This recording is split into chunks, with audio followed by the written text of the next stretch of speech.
Yeni Azərbaycan Partiyası İmişli Rayon Təşkilatının və Orion Ərazi Partiya Təşkilatının birgə təşkilatçılığı ilə Novruz bayramı münasibəti ilə Hər vətən şəhidinin haqqı var boynumuzda adlı aksiya keçirilib. Aksiya çərçivəsində İmişli rayonundan aprel döyüşləri, vətən müharibəsi və antiterror əməliyyatları zamanı şəhid olan 53 qəhrəmanımızın hər birinin ailələri ziyarət edilərək bayram sovqatı paylanılıb. Hər bir şəhid ailəsi ilə görüşən Yeni Azərbaycan Partiyası İmişli Rayon Təşkilatının sədri Səfa Ağayev vətən uğrunda həlak olmuş qəhrəman oğullarımızın xatirəsini ehtiramla yad edərək bildirib ki, torpaqlarımızın hər bir qarışının işğaldan azad edilməsi üçün canından, qanından keçən şəhidlərimizlə, qazilərimizlə Azərbaycan Silahlı Qüvvələrinin şəxsi heyəti ilə fəxr edir, qürur duyuruq. Müzəffər Ali Başkomandan Prezident İlham Əliyevin rəhbərliyi ilə vətən müharibəsində rəşadətli Azərbaycan ordusu tərəfindən qazanılan böyük zəfər 30 ildən artıq davam edən ədalətsizliyə son qoyduğu bildirilib. Ziyarət zamanı şəhidlərin keçdiyi şərəfli döyüş yolu bir daha xatırlanıb, onların qəhrəmanlığından söhbət açılıb. Belə ziyarətlər olunanda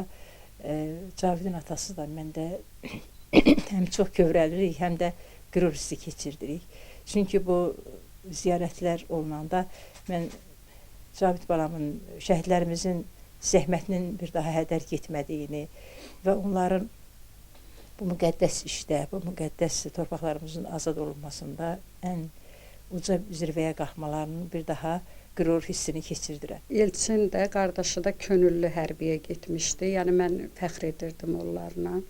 Yəni fəxr edirəm. Nə deyə bilərəm Elçin haqqında? Elçin Füzulidən döyüş yolun başladı. Ta Şuşaya Daşaltına qədər, Daşaltında şəhid olub noyabrın 4-də.